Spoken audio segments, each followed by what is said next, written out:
Okay, it's rap pack to my pulse flat. We keep it real, no false rap. I got 4 cars and they all black. Got 4 bras and they all that. We call that ballin'. Doing this is my calling.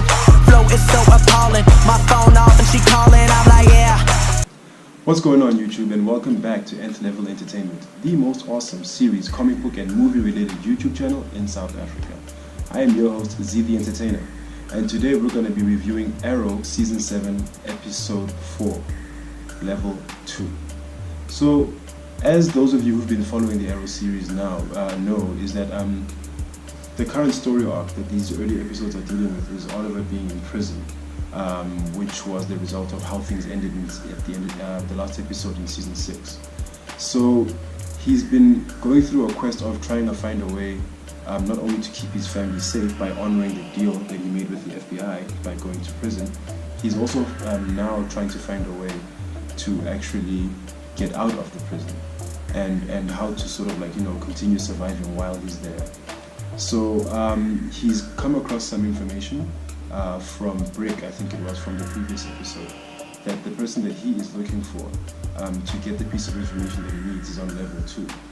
So he then finds a way to actually get himself imprisoned on level 2, and he now deals with the threats that that level presents him, which, based on how this episode went, seems to be those of a more psychological nature than anything else, because the psychiatrist that's assigned to deal with him as he gets into level 2 is basically trying to reform him, specifically in the context of getting him to drop the need for the identity of the Green Arrow, making him,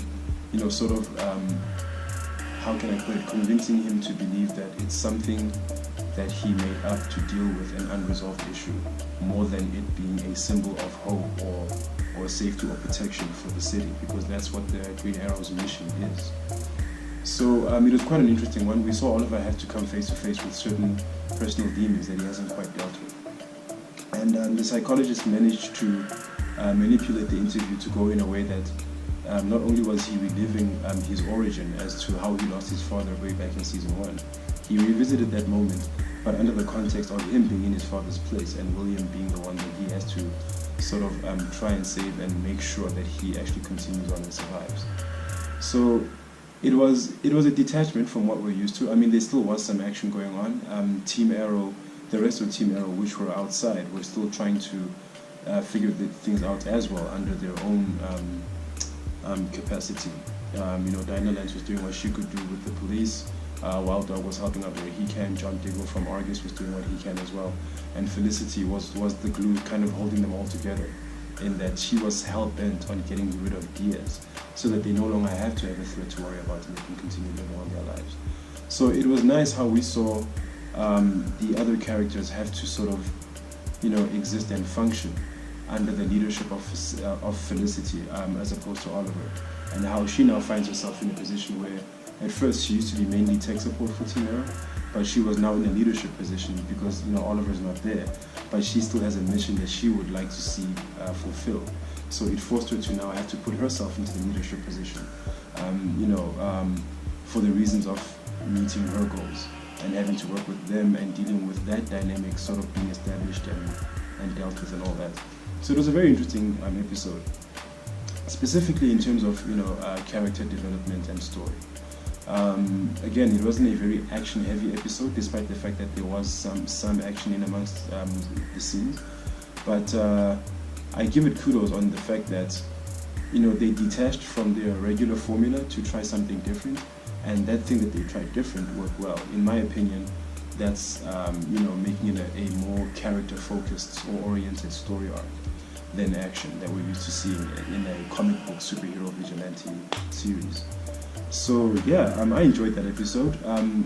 I'll be honest, as someone who enjoys his action, having that taken away from me wasn't necessarily a good thing. It's just that I was able to notice what was left behind, or what was there in its place, which was also good. But I do look forward to a more action-packed episode going forward. But nonetheless, it was a great episode. I enjoyed it. For the sake of the fact that it's a series and not a movie, I'm going to move away from using my rating systems for series episodes. I'm going to keep that rather for movies instead. Because, one of the reasons is that, series, particular episodes in series are a part of a greater sum as far as the season itself is concerned. So it's more like a 22 episode long movie than it is a television series as far as I'm concerned. So, you know, rating every episode ultimately feels a bit redundant. I don't know, that's the decision I made. So yeah, it was a great episode. Please feel free to post your comments down below. Let me know what you thought of the episode. If you enjoyed this video, please click on the thumbs up icon and leave us a like. If you'd like to see more from Nth-Level Entertainment, please click the bell icon so you are notified every time I drop content on this channel. Otherwise guys, thank you very much for spending time with me again. I have been Z the Entertainer, aka Zwele Tumatramu, and as usual people, stay awesome, take care of each other, achieve and work towards your dreams, to infinity and beyond.